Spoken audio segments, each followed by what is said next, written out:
You are listening to Reddit to Speech Stories. Welcome back, viewers, ladies, gentlemen, non-binaries and anyone with ears or other sound detection organs. Hope you enjoy. We are continuing with Doom Guy Isekai by Angry Spider. Chapter 26, Doom Hall. Kevin lolled back in his chair, focusing hard. The guild hall was as loud as ever, adventurers and beastmen duking it out over the smallest of squabbles. Actually, he was pretty sure there was an ogre in the mix today, but at this point it was basically background noise to him. Concentrating hard, he carefully tossed the peanut into the air, tipped his head back, and opened his mouth. The peanut soared upwards, hit its apex, and then fell back down, squarely hitting the clerk in the eye. With a shout of surprise, he tried to jump out of the chair.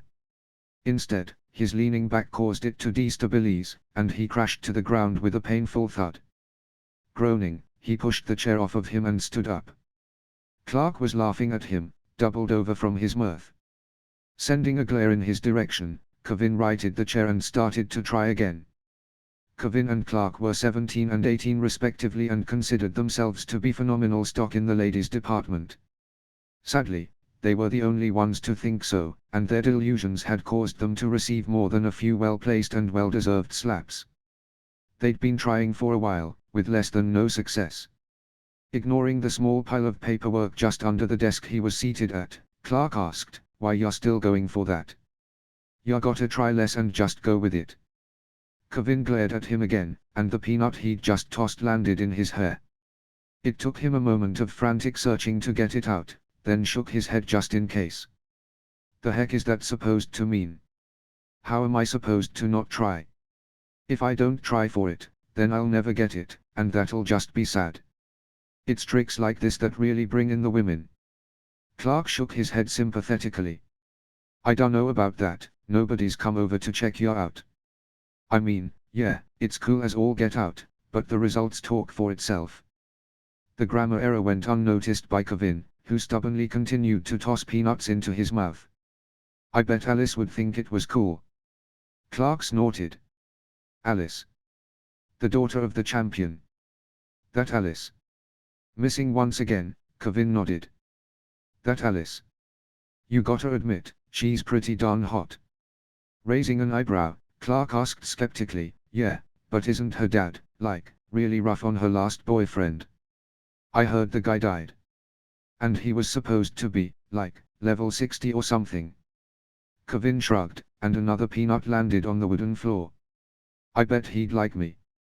I'm cool, you know. Besides, it's Alice we're talking about. Remember a few weeks ago? She showed up all nervous like, with all that expensive stuff.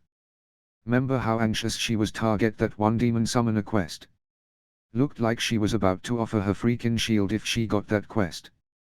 Clark stared off into nothingness, recalling the event. Huh. I guess you got a point. She's a bit shy, right? I mean, she was jumpy. That one goblin dropped his goblet and she near bounced through the roof.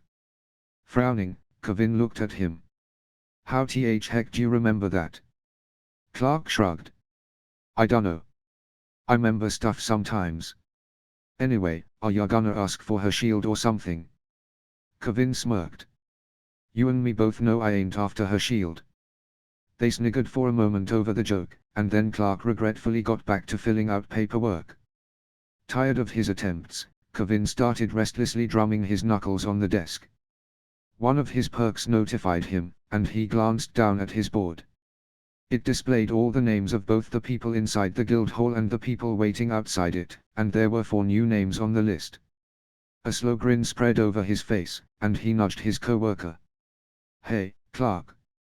You're never gonna believe this. Scooting his chair over, Clark squinted at the board, and his eyes widened. No way. Kevin leaned back on his chair, putting his feet on the desk. What are the odds? I tell ya, this is destiny.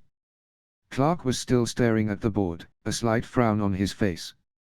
Wait, who's this Doom guy? An earth-shattering impact shook the guild hall as the steel-reinforced oak doors were blown off of their hinges. A massive gust of air followed the hit, and everyone near the doorway went flying. Kevin keeled over backward, arms pinwheeling, and Clark hurled himself under the desk. The sound of chunks of wood clattering all over the hall continued for a good 5 seconds, and then the guild hall was silent. Poking his head over the desk, Clark saw an armored figure standing in the doorway, hands outstretched from the blow it had just dealt. The terrifying entity measured at least 7 feet tall, unfamiliar plates of some foreign metal coating every inch of its body. Where its face should have been, there was a reflective piece, but even through that, everyone in the hall could see a pair of blazing marks where its eyes should be, wavering and flickering with nearly inaudible hisses of rage.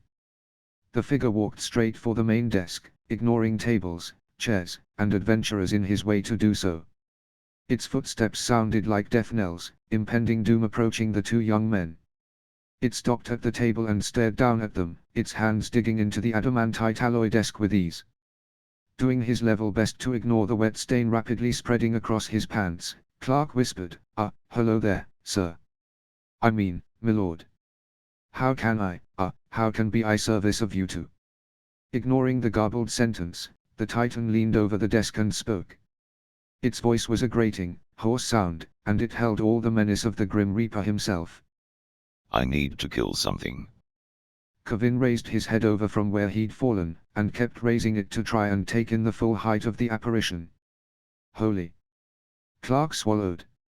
His throat was suddenly and completely dry.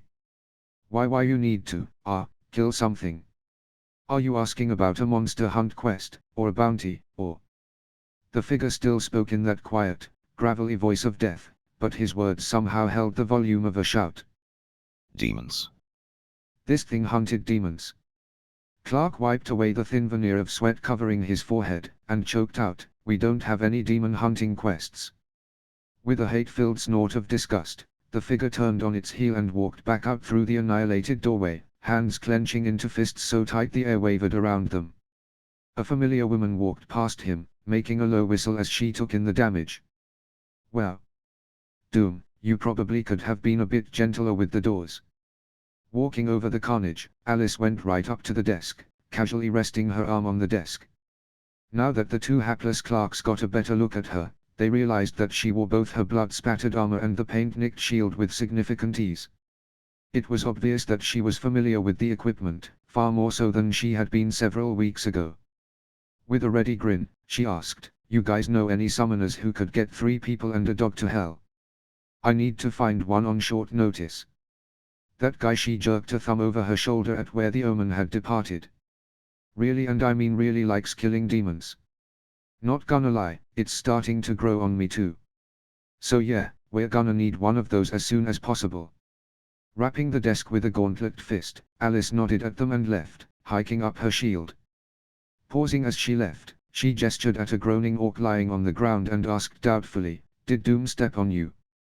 Receiving a pained nod, she sighed sympathetically. Sorry about that. I'm sure he didn't mean to.